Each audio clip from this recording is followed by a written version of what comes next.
What is good with y'all, man? So today we're going to be going over the best passing abilities to use in Madden 23, from basically what to put on your alignment for the better blocking, tight ends, receivers, running backs, quarterbacks, just the best way to be efficient at passing the ball and just, get guys open, give you time to throw the ball, get the ball where you need it to be with certain abilities and things like that. So let's go to get right into it. We're going to start off with the quarterback position. Now, when it comes to the quarterback, there's three things you need. You need to be able to put velocity on the ball. You need to be able to not get under pressures. You know what I mean? I guess two things. Those are the two most important things. And then it's just additional. Are you a high route master kind of guy, or are you not a high route master kind of guy? Me personally, I'm not really a high route master guy. I don't use it. I just rock Pass Elite, Gunslinger, and Fearless. And that is basically the best way. So obviously high route master, you're able to, for example, you can put your tight end on a corner route, you can put him on a post route, things like that. I can't do that, you know what I mean? But I don't really need that, because the plays I run and things like that, we got really good route combos. So me rocking Gunslinger, Pass Lead, and Fearless, that allows me to get the ball out as fast as possible and not have to worry about under pressures. So if you're someone that doesn't really care for all those extra high routes, I would go with Gunslinger, Fearless, because Fearless, so you don't get the under pressures. Gunslinger, so it speeds your release up. A lot of people that are new to the game probably think that this adds velocity and speed. No, this just speeds your release up. And then Pass Lead Elite is for the velocity. Or if your quarterback gets some quarterbacks get Pass Lead Elite discounted, and some quarterbacks get Set Feet Lead even more discounted than Pass Lead. So whichever cheaper. Set Feet Lead is still good. It's just you have to have your feet set. But if you don't want to have your feet set, then go with Pass Lead Elite. But if you're someone that does want high route master, then go ahead and put high route master on, so you can have those extra high routes. Now, if one of these abilities has to go, I would probably say get rid of Gunslinger, because you can't. Fearless, I mean, look, man, you're gonna need it in Gunslinger or Pass Elite. You're gonna need velocity. So if something has to give, Gunslinger would probably be the one for me. Those are really the only four abilities that you need for your quarterback. There's nothing else you need. You don't need evasive, dashing dead eye, all these other abilities. You don't need them. It's either Set Feet Leader, Pass Elite, Gunslinger, Fearless, or High Route Master. Those are the four. Everything else, that is for the birds. Let's talk about the wide receivers. So wide receivers is really, it depends what kind of person you are. If you're a guy that likes to throw ags, you know what I mean, that's not really my realm. The way I run my buddies on my receivers personally is to get them wide the hell open, because I like to throw routes. I don't like to throw, when I say I like to throw routes, I put route combos out there to get guys open. I don't just, all right, we're going to throw this up and hopefully he catches ag pass. That's not what I do around here. If you're trying to get guys wide open, there's two different ways you could go about it. You could use Route Technician and Short Out Elite, which some guys get that for 0, and then the Route Tech for 1, which is a really good stack. It's very, very good. That is gonna, because what Short Out Elite does is it beats the initial. So if guys are pressing you tight in man coverage, what Short Out Elite does is it breaks that initial press off them. Now, the only way that it won't do that is if they have outside shade, but there's not really a lot of people that run that because it costs a little bit of AP. And Route Technician is going to light up on the route. So let's say, for example, you have a post route, and he's pressing you tight. Short Out Elite lights up, gets the initial press off, and then as he runs downfield and he's got a cut for the post, Route Tech will light up, and he is going to be completely wide open. Now, the other way to run this would be to run Short Out Elite and Short In Elite, because some guys don't get the Short Out and Route Tech stack, which is fine. You could also do Short Out and Short In. It's also very good. It's just, is it as good as the Short Out Route Tech?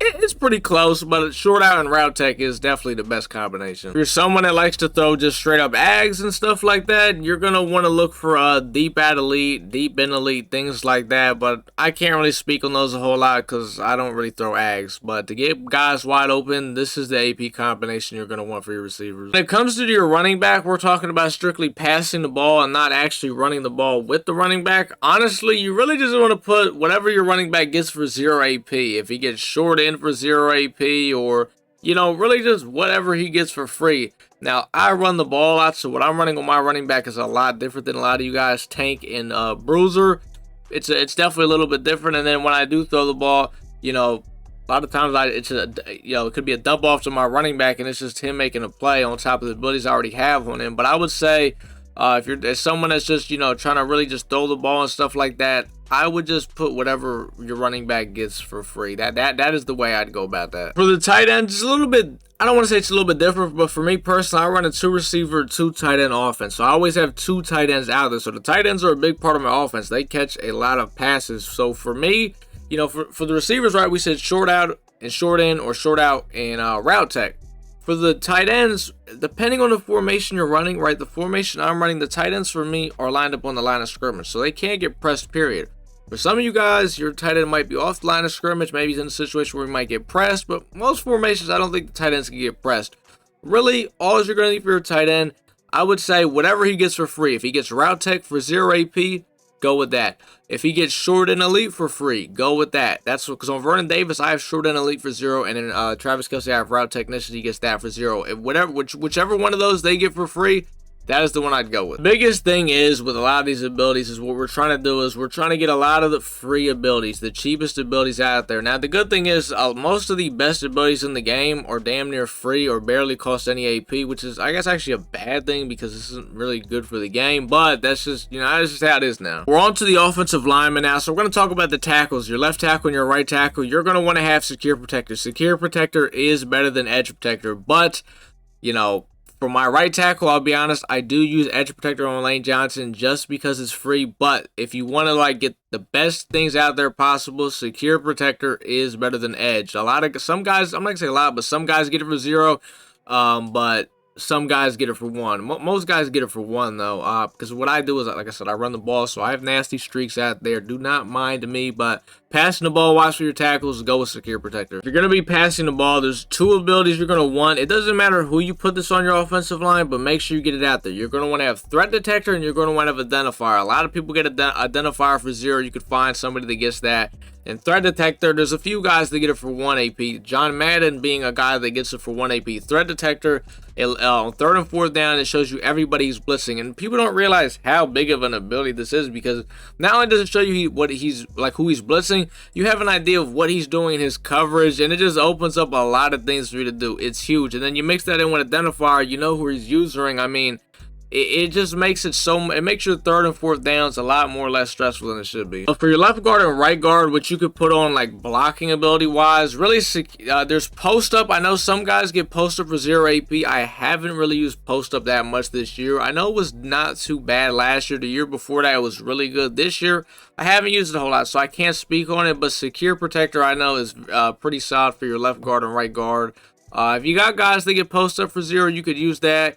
If you got extra AP and you're willing to spend it, then secure protector for your left and right guard isn't a bad option. For your center, you're out of like the left tackle, right tackle, like you gotta have secure protector on him. And in your center, I would say you also need to have secure protector on him. I like left guard or right guard. I'm not gonna say you got to. You can kind of do what you want to do there. But for center, you're also definitely going to have secure protector. It's very important, especially when double teaming and just, you know, the center. Sometimes he helps out guys a lot, so him having this ability is just, you know, big. That's pretty much it, though. We covered pretty much all of the abilities that are really good for passing the ball. I guess some additional ones I'll throw in there. Red zone threat is not too bad. In the red zone, I would say put that on whoever your biggest player is, because you don't really want to throw it on somebody small. So for me, the ideal person to put it on would be Carmichael. Obviously, make sure you get it discounted. There's a lot of guys that get it for 0 or get it for 1 AP. That's probably the only additional ability I would say. Running back wise, we didn't really say anything, because if you're throwing the ball, just get something for free on your running back. They get, you know, evasive, bruiser, short end, whatever he gets for free. Out of all his free abilities, just go with the one that you think is the best. Honestly, it's not that serious for the running back. You guys got any question about abilities, just anything in general, go ahead and comment them down below. I'll be answering your guys' comment. And drop a like if this video helped you, you know what I mean, or just, you know, gave you a little bit of insight, or it did something. It gave you some type of knowledge. Maybe you knew everything. Maybe you already knew everything. You're just a know-it-all. But that is pretty much going to do it, though, boys. Like, comment, subscribe, man, and your boy is out.